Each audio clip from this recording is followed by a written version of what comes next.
Okay, so it's been a perfectly normal week where nothing major has happened. There's not been any fallout from anything. Just a real quiet week in gaming, Andy. So I didn't even know if there's a need to do a podcast this week, to be honest. That's true. Sometimes there's a part of gaming in life where just nothing happens and tumbleweed. Nothing happens. I don't know if you heard about this DLSS 5 thing. Oh yeah, the next gen upscaling. Right, okay. I want to premise this with the title because for the longest time we've been like, Nvidia getting into PC handhelds when? Please hurry up because of what they do and like the magic they've done with the Switch 2.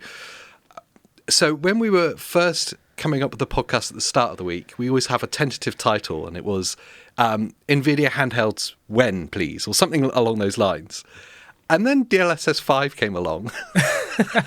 We were like, Nvidia, can you stay away from our handhelds, please?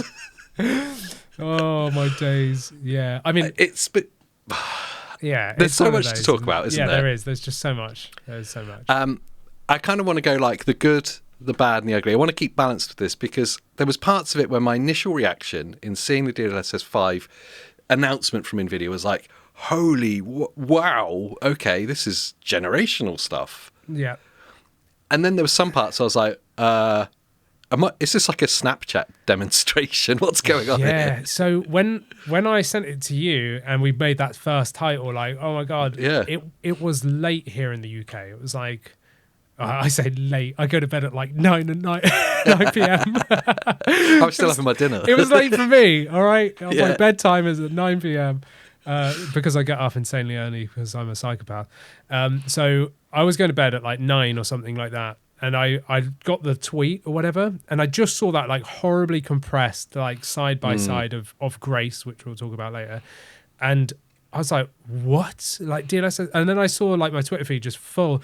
So I didn't really look. I went, that's one for tomorrow.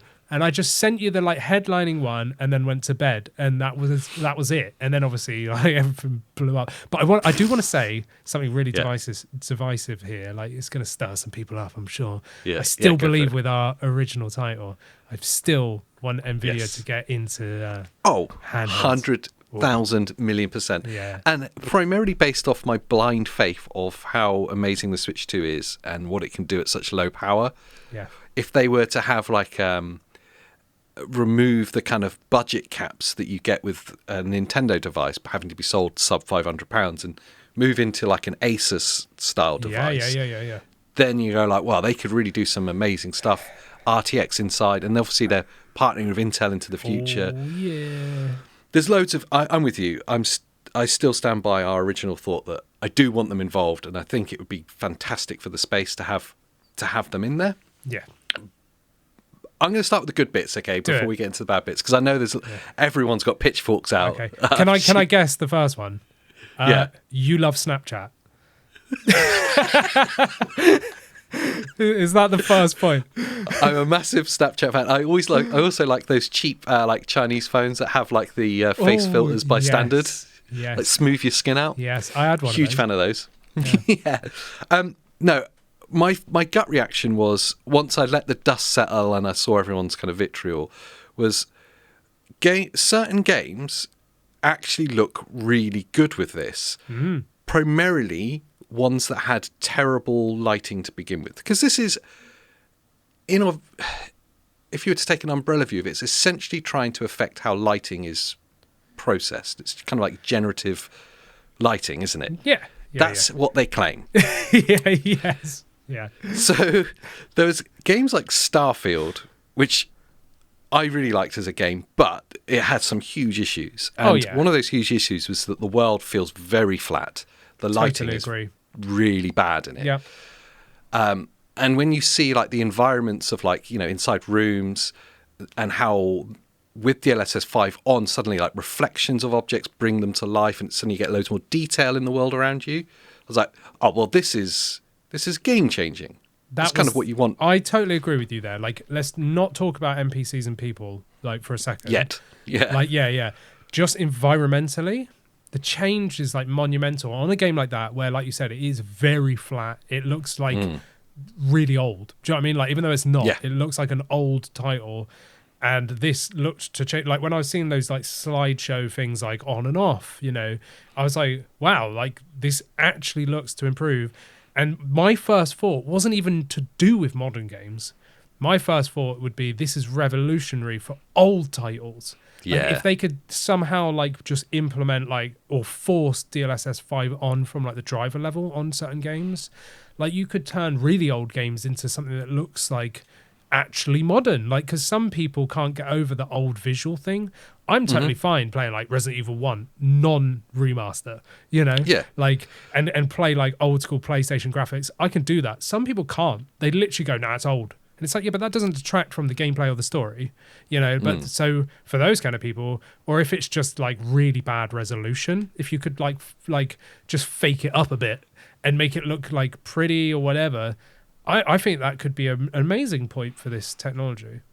Yeah, absolutely. And also, like with our like handheld bias on, when we're looking at devices that are running low wattage APUs, that will probably never have the power capacity to run like path tracing and stuff, just because of the limitations of a battery and a low wattage.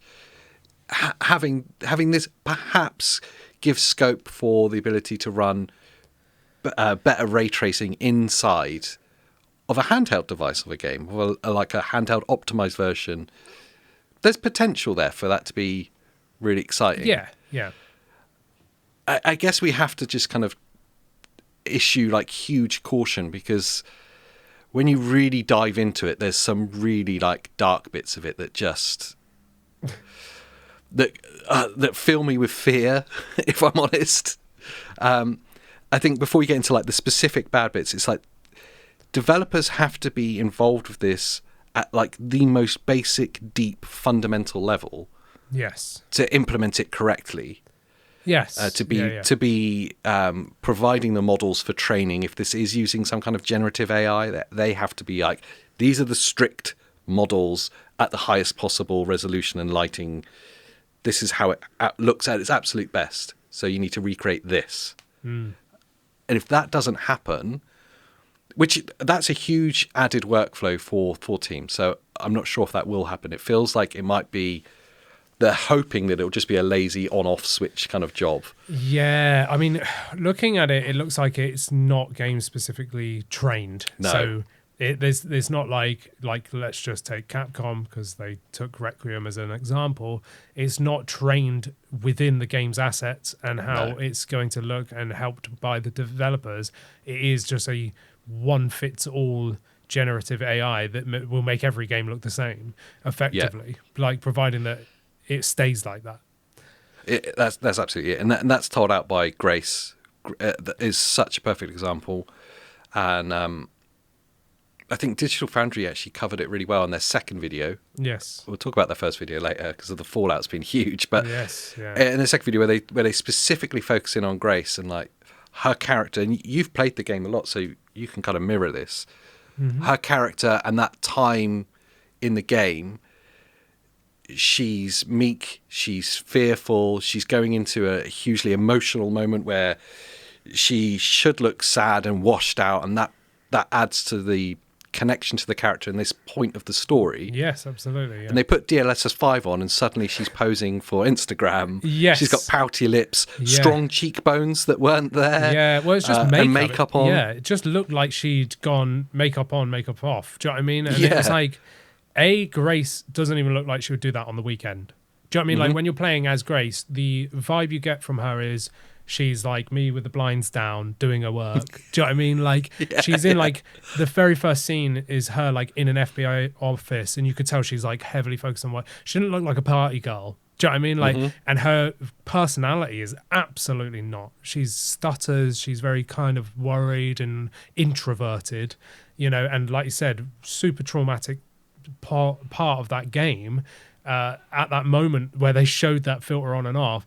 And it's like, why the hell would she be there, like putting lipstick on and mascara and like, you know, doing blush and all this kind of stuff? Yeah, like to go into this like murder house. Like you wouldn't be doing that. So when Alex from Digital Foundry brought that up, that was the first thing I thought when I sat down the day after that launch thing and I looked at it. I was like, the reason why it doesn't look like Grace is not that they've changed the character model or anything. It's just not her. Do you know what I mean? Like, that's not her personality. That's not something she would do. If you didn't know the game, you're just looking at, oh, look at this person on and off. Okay, yeah, actually, I will say it looks pretty cool. Like, you're like, wow, look at that. It's like very, like you said, the lighting's different. Like, it does look different. But when you know the game and you know the character, it's like, what are you doing? It's like the Jim Carrey thing. Do you know what I mean? Like, everyone do you know what I mean? When you know Jim Carrey and you know he's come out and said, like, I will never do, like, plastic surgery. Like, if that happens, they've got me, is, like, something he's said, like, and all that. And then, like, he came out with that thing. I don't even know what the hell's going on with that, by the way. No, but that, I just saw people talking about it. Yeah, that is literally DLSS 5 on and off. Like, for him, his personality, his character is so out of the blue, it doesn't make sense. But if it was a random person, you'd be like, all right, yeah, fine. It looked like it looked as ridiculous as if you've ever played like a very serious game with mods on, or with like a character creator option, and you make them ridiculously large, or like a massive head. Yes. You know what I mean? And then they're playing out in the cutscene that something really serious is happening. You're like, oh, that's just destroyed the entire story. Yes. All the emotions gone out of it. There's like a really weird option, like, I don't know, like Instagram mode on. And it showed, I think, AI or not, it showed such a fundamental lack of understanding of the story. Yes. And that means like a bigger problem's at play here, that they're not actually paying attention to what it is. Yes. And that shows that the devs have not been involved in this, because they would have gone 100%. Absolutely not. If they showed like 10 faces and would have said, which one would you pick? It would have been the polar opposite of that one that got chosen. So that is the issue that I'm totally with you there. Like, it doesn't make any sense. Yeah. The Leon one, I wasn't as like disturbed by it. It just looked weird. It just looked like, it's like, I don't imagine him like that, but okay.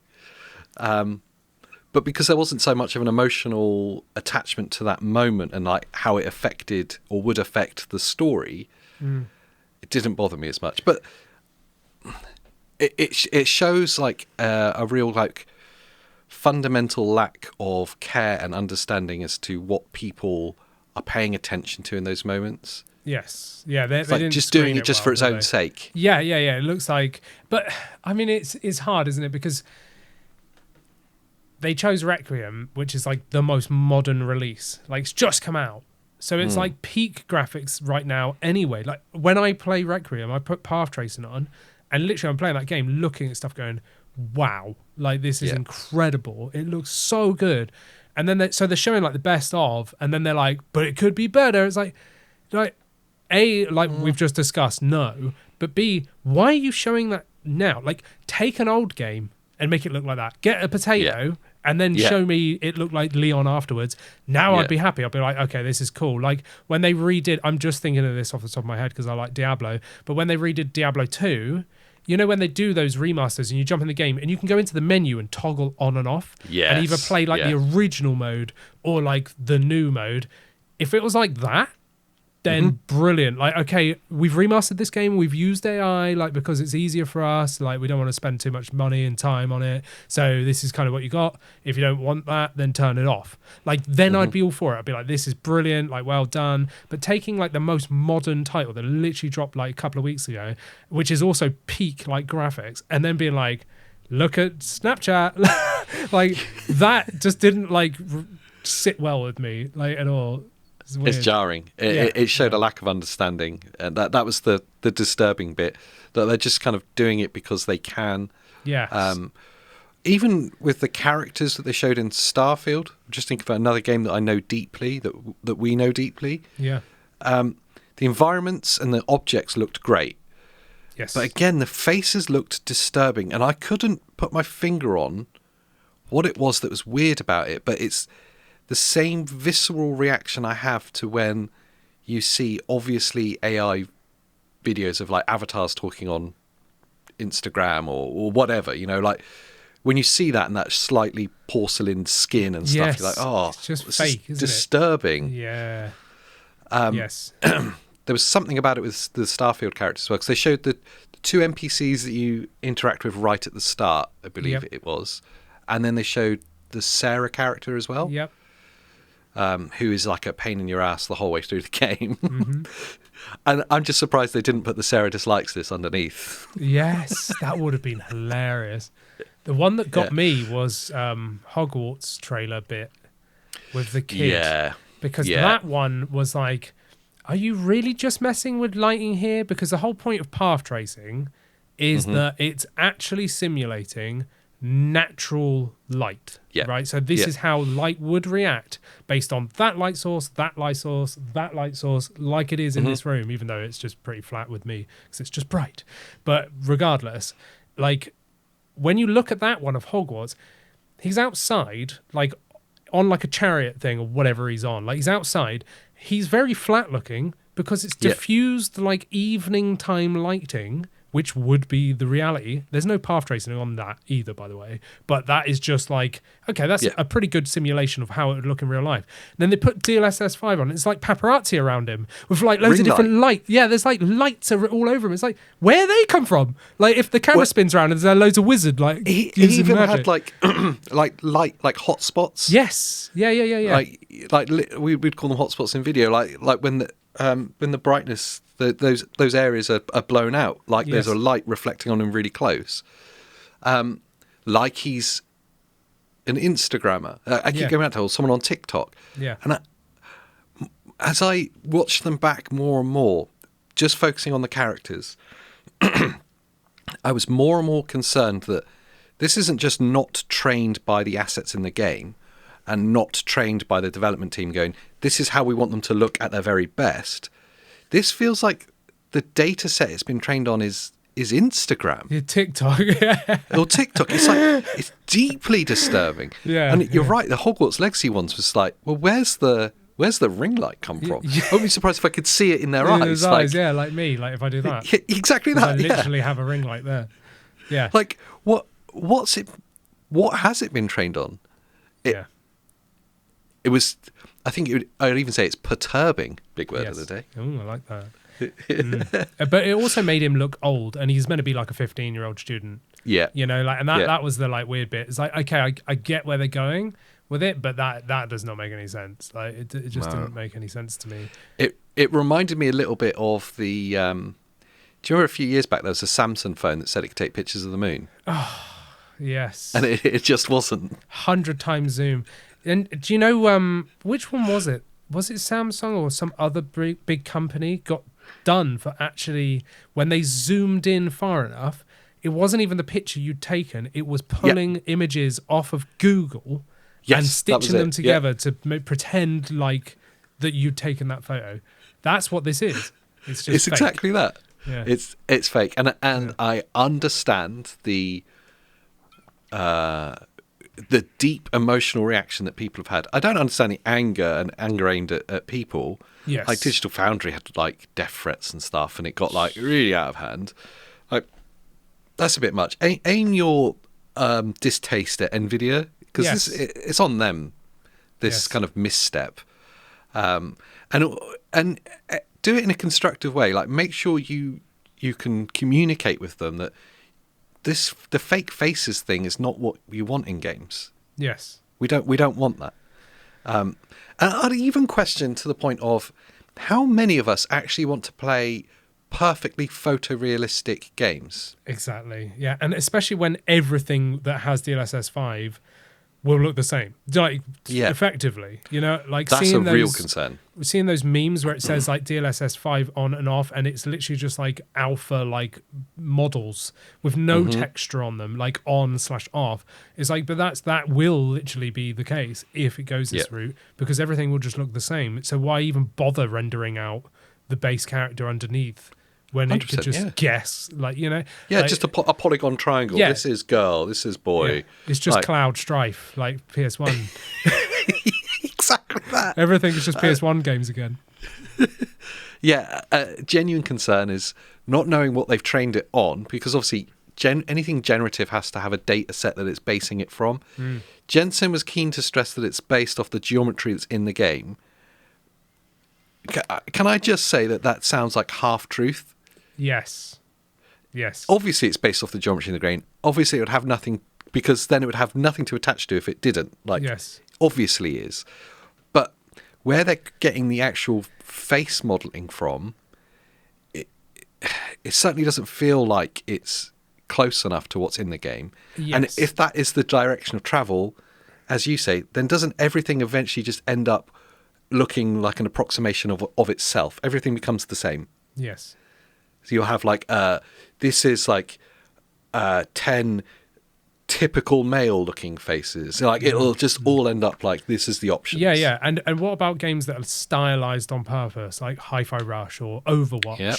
Do they just all look the same? Like, do they Just get turned into a real human face? Yeah, that's what I mean. Like, but all of it, because if the environment's getting affected as well as the body models, like they would just turn into Grace, like, or whatever. Do you know what I mean? Like, rather than how it's meant to look.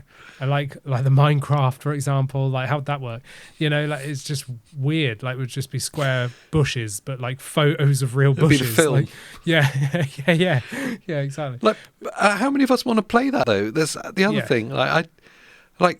We all like things looking cool, and I love when you get to see like lighting being affected really well. Games like Resident Evil do a really good job of that because they're dark and environmental. Oh, it's amazing. You can see rain and refraction and stuff. Changes everything. Like, it really does. So Alan Wake is another good example of a game like another that. great one, yeah, that needs all that atmosphere, and it just adds that level. Like with Resi, because it's hot and fresh, like you turn path tracing on and objects are like now really there, like they cast a shadow as they really would, whereas even on like highest ray tracing there's no shadow.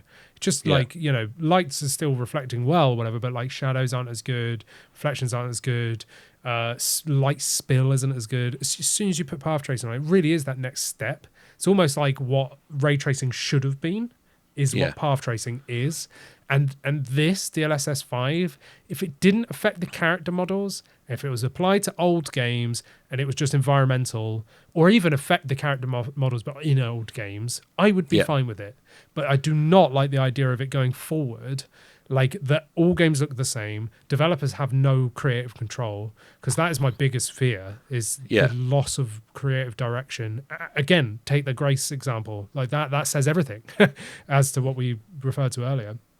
Like it's a fear. And also, okay, this is just a tech demo, so we are all losing our minds over something that's like not real yet. Like, it was just a proof of concept. I do think it is using the actual like geometry, because if you take Grace's, someone's done like the side by side, overlaid them, and then just turned them on and off. It's the exact same model. It just is like makeup applied, and then like crazy lighting that's not realistic to that scene and stuff, like the Hogwarts example. Certain ones though, like Starfield and like Skyrim or whatever it was that they showed, that they do not look like the same character models. Like that not at all. It's questionable as hell. That is. Yeah. But yeah, I mean, they're running like two 5090s to get this. Like, one's running the game, one's running the thing. In my mind, we're like 10 years away from this yet. Like, because you think how much a 5090 costs right now? Like, how all the GPUs are now VRAM limited. Everything is, because VRAM, just RAM in general, is like sky high through the roof. Steam Machine's not even out yet because it's got RAM issues. Like, they can't get enough of it. You know, like, everything's going to suffer for years for this. And they're needing two 5090s. That's like nearly 10 grand's worth of GPUs there. Like, just to run this freaking new tech. Like, so the realism of it coming down, trickling down to like consumer level, where it would actually be like the next thing, especially handheld gaming, we're well over like 10 years away yet. In my opinion. I would question whether we even get to anywhere close to what they've shown on a consumer level. It felt more like a flex for shareholders and like a flex for this is what we can do. They never questioned whether they should do it. I thought it was really telling that one of the Capcom developers said they had no idea that this was happening. They said they found out as we found out. And I think an Ubisoft one said the same. Wow. It's kind of insane. And that's a really worrying one, because that shows you that they've just they got the sign off from the publishers to use the game footage, and that's it. So it cannot have been trained on any of the models in the game because they didn't consult the developers at all. Yeah, one of the Ubisoft developers quoted as saying, "We found out at the same time as the public." It's an article in Insider Gaming. Sorry. Now, the ugly part is the fallout from this as well. People were laying into Bethesda, first of all, for obviously showing Starfield and Skyrim, wasn't it? Yeah, I'm pretty sure they showed both of those, Yeah. They've basically come out and said, we appreciate everyone's excitement and analysis. It's a very early look, and our art teams are adjusting it for the final effect. This will be under our artists' control and totally optional for players. So I think everyone's doing a bit of damage control here and like trying to climb back on it. Yeah. Apart from Jensen Huang, the obviously CEO of Nvidia, who just has doubled down in response to the criticism, says, well, first of all, they're all completely wrong. So, Andy, your opinion is wrong. You're not allowed to have your own thoughts. No. And he goes on to talk about that it was very carefully based on fusing geometry inside the game. It's controllable, and this isn't full generative AI. It's geometry-based fine-tuning. You can mirror art styles if you want. If you want a cartoon shader or a made-of-glass look, you can do that. All of that control is with the game developer and with the players to switch it on and off. Right. I don't think you get it. Well, maybe that's where they messed up. Like, maybe they should have contacted Capcom, gone, by the way, guys, got this new tech. Would your devs like to just make us a little teaser based upon how your artistic direction, where you know the characters, know the game direction, know everything about it, might want to go? Instead, they just didn't even ask them, did it themselves, and just went, let's take TikTok as inspiration, and TikTokified everyone, right? If they'd have given Bethesda, Capcom, Ubisoft, these tools and said, look, just make us like a real quick minute video or something using your direction, this could have been the exact opposite reaction. People could have absolutely loved it, because it would have then been in the control, and maybe have one of the guys, I'm the lead designer of blah, blah, blah. I work at Nintendo, by the the way, just to reference Game Freak. Game Freak. What was really exciting was being able to control the lighting in a way that we've never been able to do before because of the resources and yada, yada, yada. And then here's Grace, and you can see now she looks even more disturbed and upset because of what she's about to experience. Not like she's going out for a party and she wants to get lucky. Do you know what I mean? Like, so, There's enough emotion around already about AI slop, generative AI being a problem. There's already enough emotional reaction. So we know that these AI tools are implemented in the pipelines now, and we have to be sensitive of it and respectful of people's opinions. We can't just be like Jensen and say you're just wrong. Yeah. Because ultimately they're the customers, they're the people that want to buy into this art form and be entertained by it. If you felt really strongly about CGI movies, you wouldn't go out and watch the Marvel films. Yes, because they're all CGI. Exactly, yeah. But so you can't say to that person that doesn't like it, they're wrong. Yes. They just don't like it. They don't like it, yeah. As a whole, gamers are a very passionate audience, and that they feel very strongly about this. Yes. I think on the whole, they're kind of realistic as well, and kind of accepting that some parts of this have to kind of come in order to keep pushing forward and to keep games being able to be made cost-wise. But I think on the whole, most people would have been okay with it if, like you said, they'd gone into the developer at Capcom and said, right, this is the tech. Can you train it on the models of Grace so we can show it before and after? We want it to be as faithful to your direction as possible, but we want her to look as good as she physically can. Wicked. Yeah. Absolutely great. Yeah, I would have been all for that. And again, if they'd have been very transparent with that, we said a second ago, got the devs there, showing their hype about it, explaining it, showing the before and after of like how they wanted that direction to go, it would have really changed everything. It would have been a bigger thing. It's almost like they rushed this out just because they were impressed. They were like, oh yeah, look how TikTok-y this one looks, wicked. Everyone will love it. Just whack it out. And then everyone's going, whoa, like what the hell? So yeah, it's... Yeah. I felt bad for the Digital Foundry guys. Yes, I did. Not just the reaction they got, which is obviously bang out of order, but I felt bad because they were invited to the demonstration and then immediately made a video without having a chance to really take a beat and kind of digest it all. And from having done those kind of things ourselves, your immediate reaction from being demonstrated something in a room where everything's exciting and new and it's very fast paced, you barely got time to write a note down. You're just trying to like remember everything and then you record. It's really hard, to in that time frame to be like super balanced and to be like, what does that mean for game? You don't have time. There's no time to reflect. You just got to go. Yeah, you just got to go, and you see, you're kind of basing it off your emotions more than your logic. It's a misstep from them to not take more time to kind of be reasonable with it. But I get why their emotional reaction at first was one of excitement because they're in the headspace of the technical part of this. Yes. Yeah. It's a tech demo, so they weren't thinking about the art. They were thinking about technically this is a generational leap in technology, and they're excited by that.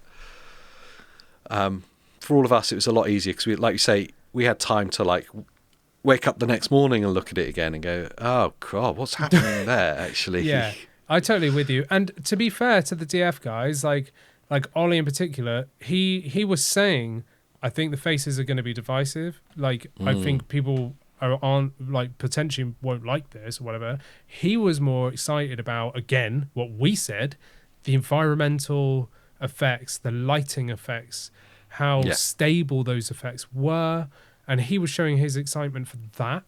And like if you watch that whole video, they don't go on to say any of that until like towards the end. So everyone's done the classic thing that they do with our videos, where they watch the first 3 minutes, 5 minutes, whatever, and then base their opinion on that and that alone. And it's like, watch the frickin' video. Like the amount of comments where people will ask something that's in the video, just watch the video. All the time. Like it's chaptered. You can literally go there yourself. Do it. Like, why are you asking? I've seen a reaction based off the title. Yes. Oh, that's all the time. Yeah. It's like, well, you've not even actually watched it. Yep. But how this, I think you're right. I was going to say how this plays out. I think, in truth, we probably don't even see this. Oh, we definitely don't see it in the format that we're expecting. Yeah. We're absolutely way off. And if the reaction continues to be as negative as it has been to specifically the character modelling, I think publishers won't touch it. Yeah. Which would probably be a problem for Nvidia. But, well, it's going to be an optional thing, isn't it? Because it is going to be more demanding. And if it has to be stacked with like another DLSS, do you know what I mean? Like, alongside, because I think that's what is happening.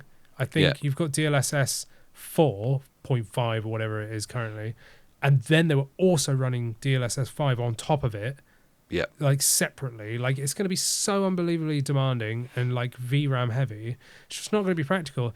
And obviously, like devs won't fully utilize this anyway, because like look at AMD, that hasn't got this. I know they'll make their own. You know, and it'll probably be funny because it'll probably be like worse in some way. And I'm saying that as someone whose like main GPU is an AMD card, right? So it's funny, but I mean, I don't think everyone's got to worry just yet that this is all you're going to get going forward. It will be optional, and of course, like Intel manufacture GPUs as well as AMD, and they don't have it yet, so it's not going to be something we need to be concerned about just yet, I don't think. Yeah, no, I'm with you. I'm going to smash it along. I should say, welcome back to the 128 KD podcast. We're half an hour in. Again. Yeah, due to lack of popular demand. I don't even know if I should do the intros anymore, but you know, Here we are. We're into the dessert part of the show. You've had This your meat is and it. potatoes. Yeah. This is it. Stick around. This is the interlude. I think, AJ, you need to get your like little keyboard out and do like a little interlude section. Go get your snacks. Come back. That's it. Yeah, that's it. Yeah. Beyond the massive fallout from Nvidia, there has been other stuff that's happened this week that's been kind of interesting. Yeah. Have you had time to play anything this week, or have you just been testing stuff? I have been doing a heavy. lot of testing stuff, so much so I can't even think about what I've been doing right now. You've not been playing a certain Nintendo game? I have been playing Pokopia, yeah. Yeah, we go. Not as much as I've been wanting to, but I've been jumping on at least for like 10 minutes to get my stamp and to like maybe initiate like a build that takes time. Mm-hmm. So like I'll put a building on that takes like, it'll be ready by tomorrow. I'm like, I might as well like just get them all to do that, since I can't play anyway. Do you know what I mean? And then tomorrow when I log in, it's there. So I have been playing, but they're like the time spent playing is like considerably dropped. So yeah, but I do want to get back into that like pretty soon. I'd love to just be playing Requiem and Pokopia this weekend, but it's my wife's I don't know how birthday. emotionally you cope with that Switch. Oh, it's great. It's actually the perfect opposite. So last weekend, I was playing Requiem. Yeah. Again, incredible. Like, absolutely love it. I really like not rushing this. Like, I look forward to playing it at the weekend now, because I'm not just like smashing it. I like just playing on the weekend. Again, this weekend, sadly, will be a no-go. Maybe on Sunday night.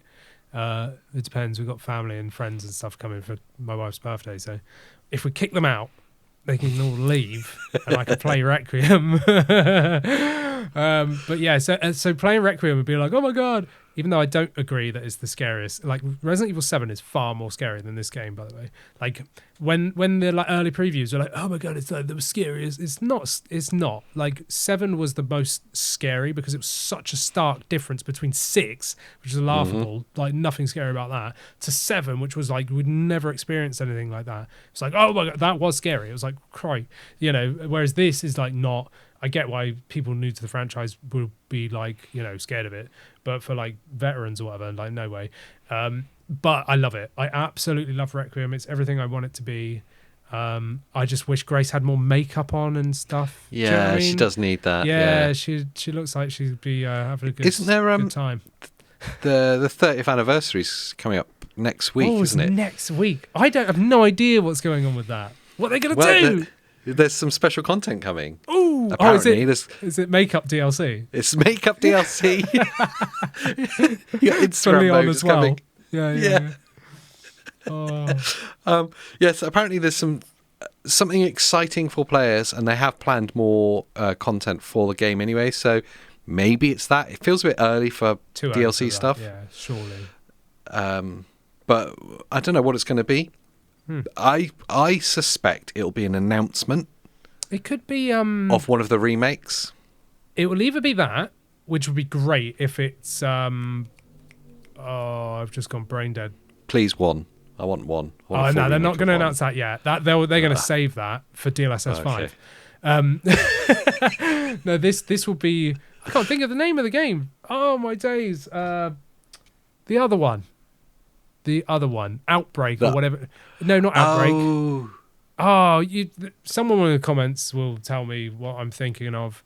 But there's a game called Resident Evil.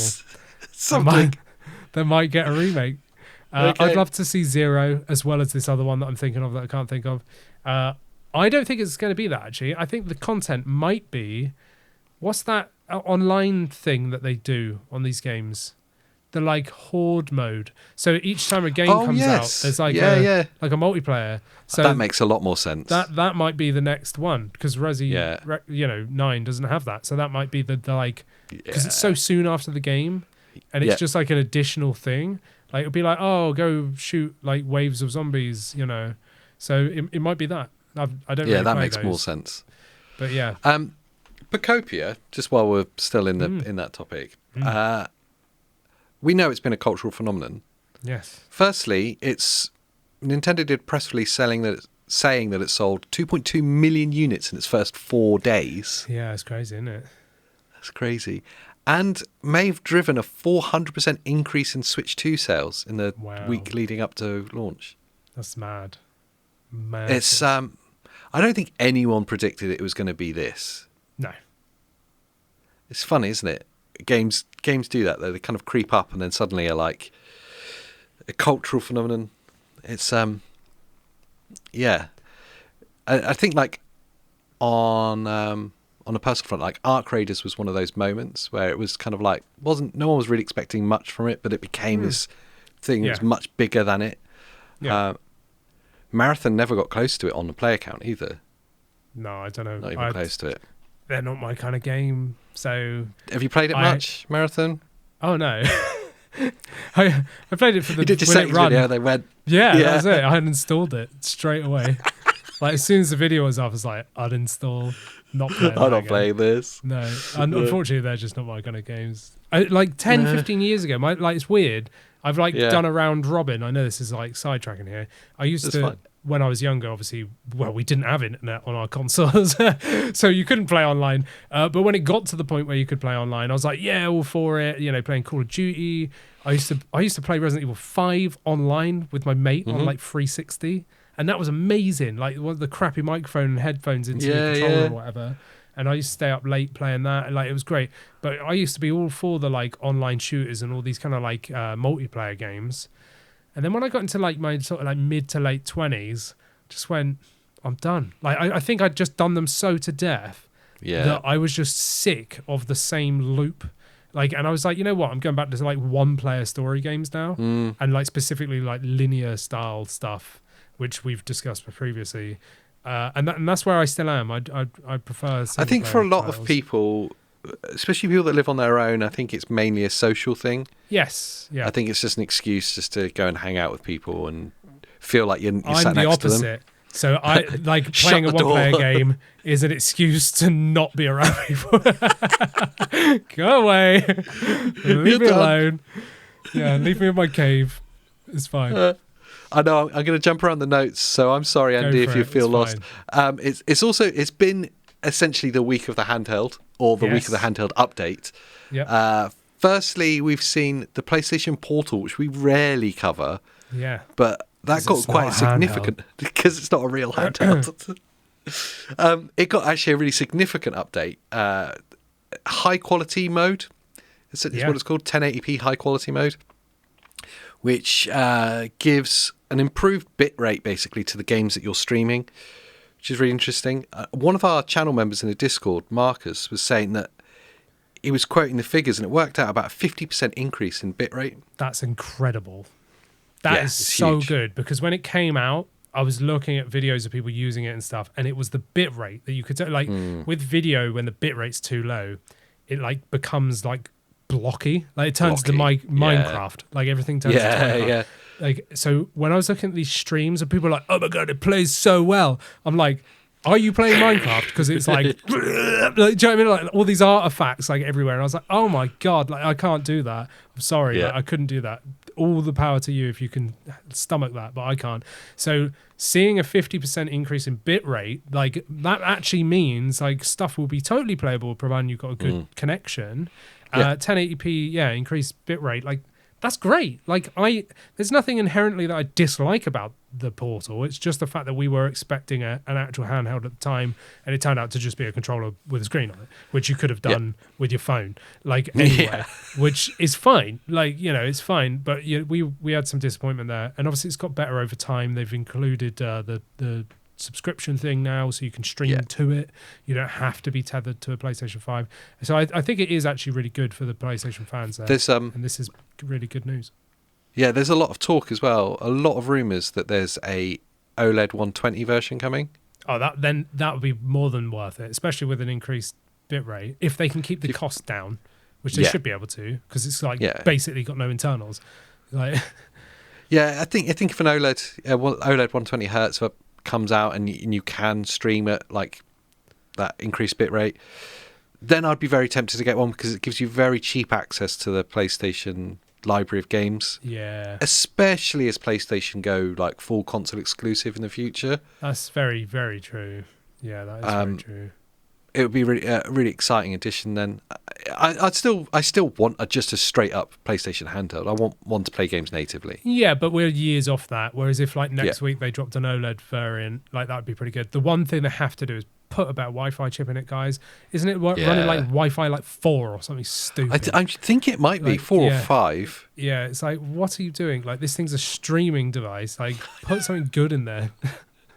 It's like having just got an RJ45 jack on the back of it. You just got to be tethered into the wall. Just an antenna that sticks out, like one of those ones you get on a Wi-Fi card. Yeah. And on the update front, also Switch 2 got a huge upgrade. I was going to bring this up. Yeah, good. We did a video on it, but it's such a Nintendo thing to do. They didn't even do an announcement. They just shadow dropped system update and buried in the notes. It's like halfway down the notes on this update, handheld boost mode, which is a fundamental console changing upgrade that's just been, there you go. It's just made thousands and thousands and thousands of eShop slop actually playable now. All those hentai games, you can play them again. Yeah, you can actually see them in HD now rather than like HD ready. Yeah, but no. In all seriousness, this is a monumental upgrade that should have been there from day one. Yes, but as we said, literally we said right at the start, like, why isn't there a mode that lets you play Switch 1 games in docked mode, like, and then devs need to do nothing. It just, the Switch thinks, or the game thinks I'm docked. There you go, like, more power. Yeah, and that's why this is great, because we're not waiting for game specific Switch 2 updates, which seem to be very few and far between. Like, they promised us a load, and where have they gone? Like, also some of them seem to be just absolute dog eggs. Yes. Like Xenoblade Chronicles X. It's a great example. I was watching. I'm sure I mentioned it in the video we put out, but like, I was watching GVG's like deep dive on it, and John on that was playing Xenoblade Definitive Edition X blah blah blah blah blah blah blah version, and it was like showing the Switch 2 version, and it's such an awful upgrade. Like Vaseline, it's got artifacts all around. It's horrible, especially handheld. It looks horrible. He uninstalls it and then installs the Switch 1 version and puts handheld boost mode on. Oh, has he done that? Oh, wow. Yeah. I linked it in the. If you go back to our video, I pinned it in the commenters. Like, this is the video I'm talking about. Oh. It is night and day different, better. Like the Switch 1 in boost mode. Specifically the characters, it's like, so wow. I would argue now to the point that unless there's a significant like 4K 60 mode in the Switch 2 version, don't bother buying a Switch 2 version of the game if it comes out. Just play it handheld boost mode. Play with Switch games. Unless there's, like I say, a significant like performance upgrade when you're docked, and you play docked a lot. I was going to say, if you're handheld only, which a lot of Switch 2 people are, then what's the point? Just buy the Switch 1 version. It's phenomenal. It's a huge upgrade that they just roll out. The only one left is I saw people talking about is VRR docked. That is a must-have, and I also think this handheld docked mode thing, whatever they call it, should have been able to be quick toggled from the quick menu, where you press and hold home, and then it comes out to the side where you can quick connect to Bluetooth speakers, which I do all the time. Yeah. And you can change the back pedal things if you're on a Pro controller. It would have been cool to be there, boost on and off, rather than having to close the game or like back out to the home screen, go to the menu, go to the settings, go all the way to the bottom, go to system, go to Switch 1 like entitlement or whatever it is, then change it. Like, that is so long. Just have a single on and off switch from the home menu, so that there and then, if you're playing the game and you're like, oh no, I've only got 50% battery life because I'm using this new docked mode thing, but I want to get more, press and hold the home button, untoggle it, bam, now I've got like double the battery life. Like, it could have been so easy, but instead there's this stupid workaround. But yeah, whatever. Maybe they'll improve it. They probably won't. It's Nintendo. They just kind of like, we've done this now. There you go. VRR docked. A lot of people talking about still. I think there's a fundamental reason why they've not done it. I think there's something. It's got to be the something physical, with a dock. Yeah, but just release another dock. I'll buy one. Yeah, Do you know what I mean? Like, just do a Switch so 2.0, like 2.1 dock or something. Like, literally, HDMI 2.1. Make a Pokopia version, and Yes. that's the only one with it in. Oh, and the dock actually looks like a Ditto. And and it's actual jelly, and you just smash your Switch. It's actual jelly. Yeah. It's probably a bit much. They're disposable docks. You use it once and then you throw it away. It's just done. Yeah. And finally, in the week of the handheld, the updates, we also, at last, had a GPU driver update, didn't we, Andy? Yeah, we did, for the Xbox Ally X. It finally happened. Yeah, long time coming. How long has it been since is it the first one since it's come out? First driver update? I couldn't tell you if it was the first one. The last one was in like November. Yeah. So it was like a long time, you know. There was also an MCU driver and stuff like that update, BIOS update as well. No graphics driver on the Xbox Ally base white one, the S as we call it. Oh, so it's just a Z2E thing then? Yeah. So it was only the X that got the driver upgrade. The bigger upgrade there really was the new Xbox Insider update, which we also covered in the video as well, which again isn't perfect. Go watch my video on it if you want to know more, basically. Do you think, because obviously the Xbox Insider is a preview of what's going to be rolled out, isn't it? Yeah. I was hoping that there was going to be more fundamental improvements by the time that this April release comes along, but it seems like we've seen some important things changed. Adding apps to the homepage and stuff is cool. Yeah, it's great. Yeah. The update's been meaning that you can get to updates easier, basically. That's cool, but I was hoping there'd be more fundamental Xboxification. Yes, like a complete UI redesign to make it look like an Xbox. Yeah. That's all I want. Like, literally, the second they do that, I will be so much happier, because I hate the Xbox full screen app look. Like, whoever signed that off needs to get a slap, because instead of getting rid of Phil and Cerebon, they should have got rid of that one. Whoever that was that said that's the idea, just kick them out, get someone new in. So this is what the Insider program has. What you've shown is the Xbox mode. Yeah, that's what it's going to look like. That's Xbox mode. Why are they changing the name? I don't know. It's so annoying. I hate that. Like, I hate it.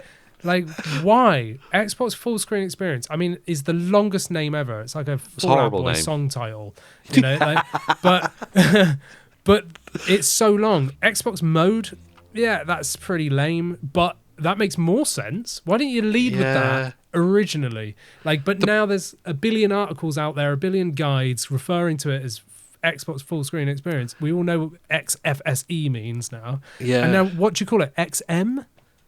Xbox mode? Like, there's all these like weird like. And it's been what, 6 months? It's been out. Exactly. Yeah. 6 months. Like, let's just change the name. So the problem with both of those names, not that it overly matters, but for me it's indicative of the problem with Microsoft gaming. This weird lack of like conviction in their directions. Yes. They always kind of like flip-flop around a bit too much. The problem with both of those names, to me, suggests that it's not the operating system it promised to be. Xbox mode, I know that is technically what it is. Yeah. But how it's being sold, at least back in October, how it's being sold is like, this is kind of baseline operating system level of stuff. And Xbox mode suggests it's just like a pause menu. Yes. Yeah, exactly that. Yeah. It's not like you're getting a Windows gaming operating system. I know. Which is what it should be. What should have been, and why we kept referring to it as Xbox OS. 100%. And now with Project Helix, it literally will be Xbox OS. Like, because that's what will be on the thing, you know? Yes. So it's like, it's frustrating. So just... why can't they just look at what works around them? Like, look at their own operating system on Xbox and go, that works really well. But also, what are our competitors doing? Oh, Steam's over here. They've got a handheld console and are moving into the PC living room space. What do? Well, they've got Steam OS on top of Linux. Yeah. That's what they do. But at no point do Valve make loads of reference to Linux. No, they never It's do. just Steam OS. No, it's back out to desktop. It's not back out to Linux. Exactly. So it's the same thing. Like, it's literally the same thing. So just call it frickin' Xbox OS and be done with it. And if they make a third name change when the Helix comes out, I'll finally be happy if they call it Xbox OS, you know? Yeah. But until then, Xbox Full Screen Experience sounds crap, and Yes. Xbox Mode also sounds crap. so just change it again. Rename it. Hire us to come up with names for you. I'll do it for a free new Xbox, to be honest. You don't even have to pay us. Just give us Just Helixes. Just give us Helixes, yeah. Final thing I want to go over is a game that you're doing will it run on next week, I believe it is. It'll be at the time this goes out. It'll be tomorrow. Wow. Okay. Crimson Dessert. Yes. Yeah. Every time me and AJ message, we keep calling it dessert. The Crimson Dessert is... Well, it's exciting, first of all, because it's a massively expansive, giant RPG that seemingly can run on an Xbox Ally X, which is exciting. Yeah. 400,000 pre-sales on Steam, which is wild. Apparently about $20 million in revenue. But that's just on Steam, because obviously this will be on the Microsoft Store as well, won't it? And for PlayStation. Xbox Play Anywhere. Yeah. And PlayStation. Yes. So that's incredible. There's been a lot of anticipation for it, but the early reviews are out, because obviously those in the press that are lucky enough to get hands on early, not us. Never us. And we still have to buy every game that we talk it's about. Savage, isn't it? Yeah. But there we go.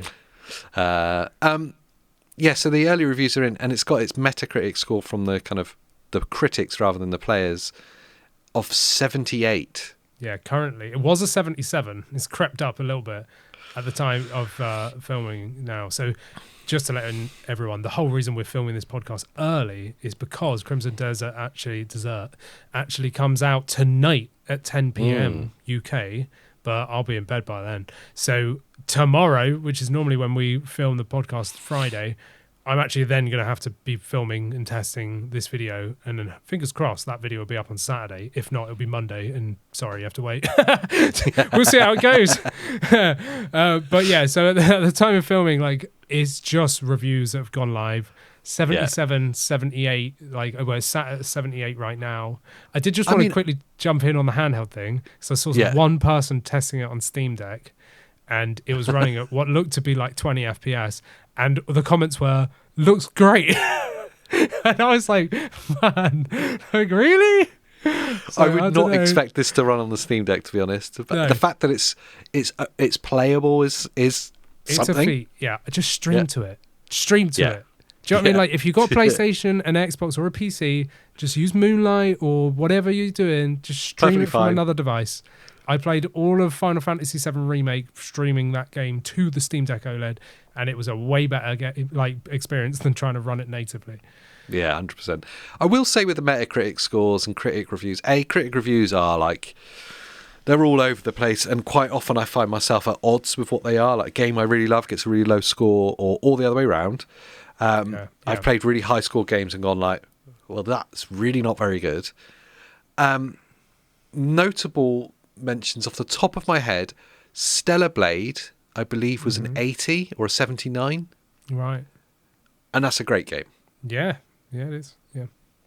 So, I mean, pinch of salt.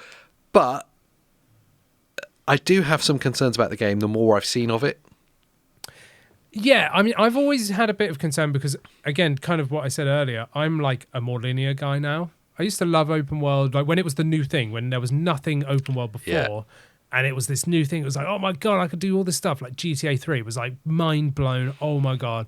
Now I'm kind of like, it's not mind blowing to me anymore. I actually see it as like a time sink and see open world games of like, I'm going to be bored in that because there's no direction. And then I'm going to like go down like side quest route, get bored, quit. You know, so I get this kind of like open world dread that we've mentioned a lot. Whereas like if it's more linear, even if it's got like a a hub system like Rebirth, I could deal with that.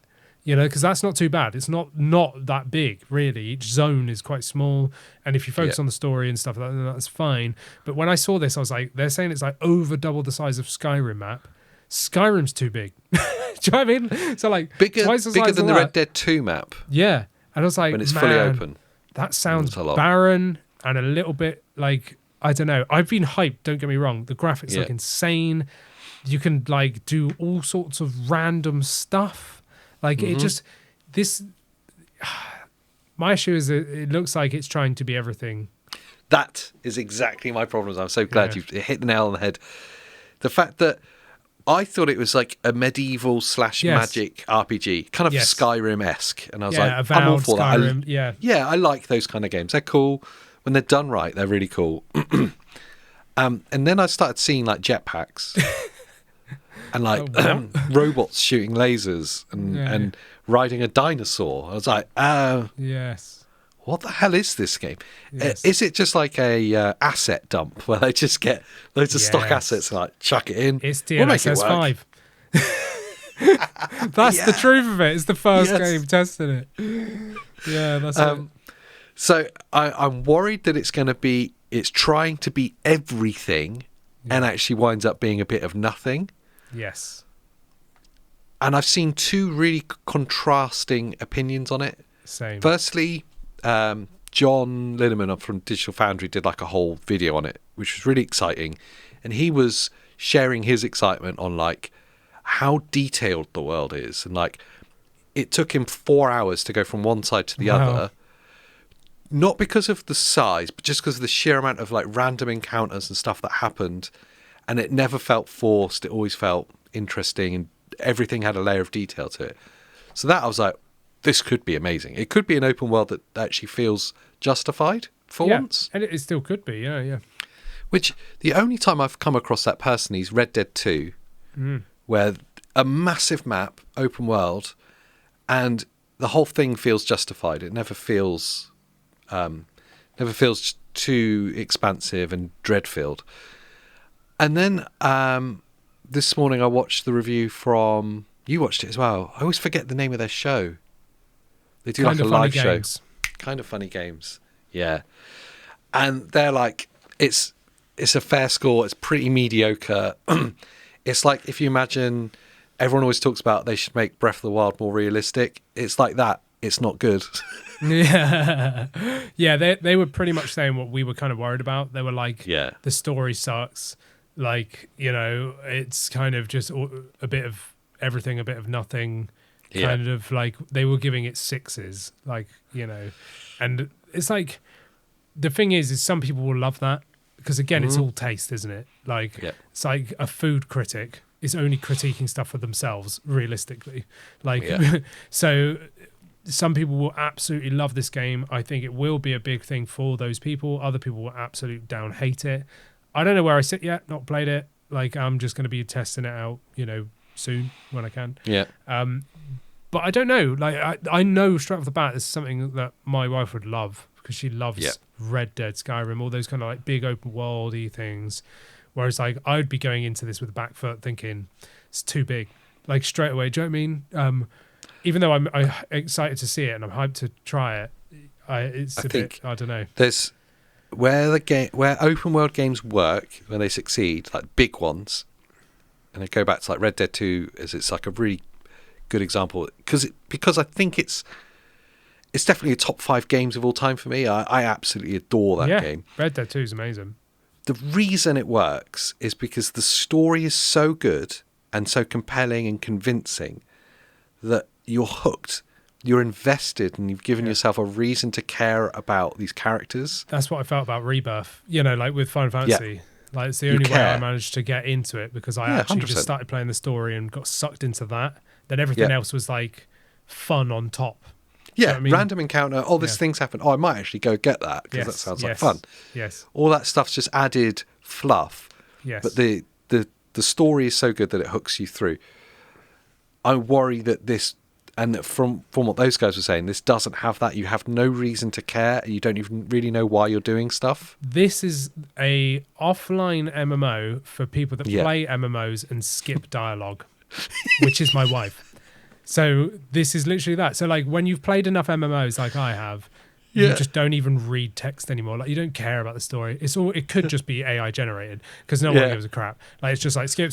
Give me how many like cows do I need to kill? Like okay, yeah, that's how many. Like off I go, fetch quest. Go get these rocks. It looks like an offline MMO. Like that's what it's like. Yeah. And it's just an open sandbox for you to go play in basically.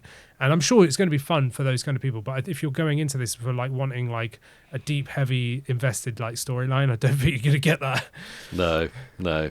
Sadly, and I think for me that'll be how I check out if I do play it. It'd be like, oh, it's just not draw me in the same way, and the feeling of dread, which is really natural with big games, will be enough to put me off. And the story's not strong enough to keep me, unless there's some real fun mechanic in it that you don't realise. Jetpacks, mechs, but just exploring on its own doesn't do it. Doesn't do it for me anymore. No, not for me. No. Like I and this is gonna get hate. I struggle with the Zelda games now. I do, yeah. Like you open like Tears of the Kingdom or Breath of the Wild, and you're like, there's so much to explore. Yep. When it came out, I was loving it because it was so different. It was when the Switch just dropped, which is coming up to 10 years ago. Yeah, I know. And it was mind blowing. Like I was just like, this is incredible. I absolutely love this. And I then like put it down, and then when I come back to it, I'm like, I can't do it. Yeah, like, I literally can't do it. Yeah, I'm the same. So who knows how Crimson Desert will play out? I'm curious to see how it runs from a just purely technical point of view. I'm looking forward to your videos on it, your video on it. Yes, yeah, I'm looking forward to testing it out. Yeah, it should be fun. I'd love to know what you guys think. Are you going to get it? Are you going to get Crimson Desert or not? Is it your thing or not? And more importantly, how do you feel about DLSS 5? Because in the next video, we're both going to be using it to replace this. Oh, I wish. Just AI versions of ourselves. That's it. I'd do that. I would train it on my voice and just get it to do the videos for me. I just type in a script and I can just go lay somewhere and it can be doing Hello. My name is Andy. There we go. You could just do it for me with that voice. I'll do it for you. And I'll just have a static screenshot of my face. I'll do a sound pack. I'll cut out in Photoshop, cut out and just like move it like a puppet. Yes. Hey, people will be fine with it. They'll be convinced. I'm not Canadian, so What's that all about? Let us know your thoughts. I don't even know what the question is anymore, but let us know your thoughts anyway down in the comments down below. Once you're down there, make sure you like this video, subscribe for more handheld gaming content. What else should they do, Andy? Become a member and you get to chat to us over on our Discord as well. Yes, love it. Okay, so until the next time, have a nice day. Yeah, that's it. Bye.